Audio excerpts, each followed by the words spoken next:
നമസ്കാരം. ഇപ്പോൾ നമ്മൾ വയനാടാണുള്ളത്. വയനാട് നമ്മുടെ അച്ഛന്മാരുടെ ഒരു ഫാമിലാണുള്ളത്.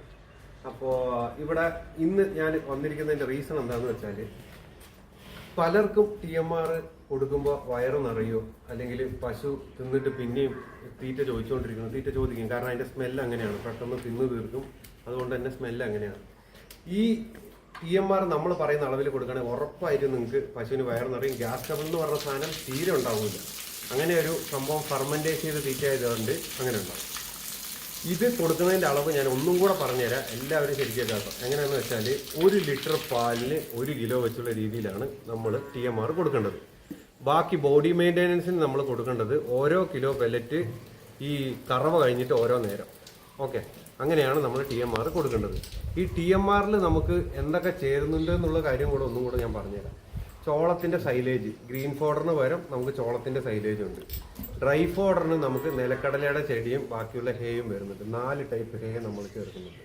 പിന്നെ പെല്ലറ്റ് മിക്സിൽ ചേർക്കുന്ന എന്തൊക്കെ സാധനങ്ങളുണ്ടോ, deoiled cakes, soya cake, soya തവിട്, ചോളത്തവിട് എല്ലാം ചേർക്കുന്നുണ്ട്. പ്ലസ് DDGS ആണ് നമ്മൾ ചെയ്യുന്നത്.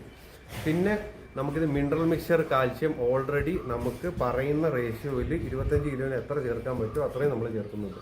പിന്നെ നമുക്കിത് നനവുള്ളൊരു സാധനമാണ്, ചാക്കിലിരുന്നാൽ കേടുവരും എന്നുള്ള രീതിയിലൊക്കെ നിങ്ങൾക്ക് സംശയം ഉണ്ടെങ്കിൽ ഇതിൽ നമ്മൾ ടോക്സിൻ ബൈൻഡർ എന്നൊരു സാധനം ചേർക്കുന്നുണ്ട്. എന്താണെന്ന് വെച്ചാൽ, എത്ര വലിയ ബാക്ടീരിയ പൂപ്പലായിരുന്നാലും അത് നമ്മൾ ബൈൻഡ് ചെയ്ത് നമ്മൾ പറയുന്ന ആ ഒരു ഇതിൽ നമുക്ക് 2 മാസമാണ് നമുക്കിതിൽ സ്റ്റിക്കറിങ്ങിൽ എക്സ്പയറി ഡേറ്റ് പറഞ്ഞിരിക്കുന്നത്. അതിനുള്ളിൽ വരെ നമ്മൾ തീറ്റ സംരക്ഷിച്ചിരിക്കും. പക്ഷെ തുറന്നു വെച്ചാൽ നമുക്ക് 6 മുതൽ 10 ദിവസം വരെയാണ് പറയുന്നത്. മാക്സിമം നിങ്ങൾക്ക് ഇത് കൊടുക്കുന്ന അളവിൽ വരുവാണെന്നുണ്ടെങ്കിൽ ഏകദേശം 2 ദിവസത്തിനുള്ളിൽ ചാക്ക് തീരും.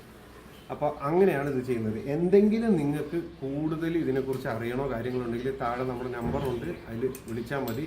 എവിടെയൊക്കെ എങ്ങനെയൊക്കെ സപ്ലൈക്കോ കാര്യങ്ങളോ എന്ത് സംശയം ഉണ്ടെങ്കിൽ വിളിച്ചാൽ മതി, നമുക്ക് എത്തിച്ചേരാം. നമസ്കാരം.